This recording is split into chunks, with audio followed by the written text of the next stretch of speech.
កម្ពុជានៅតែទទួលចង់បានការកសាងខ្សែព្រំដែនមួយជាមួយប្រទេសជិតខាងទាំងអស់ជាខ្សែព្រំដែនសន្តិភាព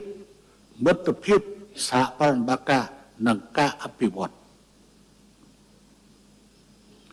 នេះជាបម្រងប្រាថ្នាពិតប្រាកដ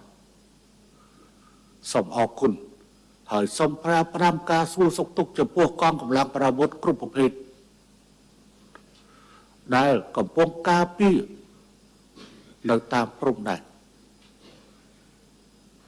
ផ្ញើជូននៅការសួរសុខទុក្ខជាមួយនឹងប្រជាជននៅតាមព្រំដែនហើយរក្សានៅភាពនឹងណតែក៏ត្រូវប្រុងប្រយ័ត្ន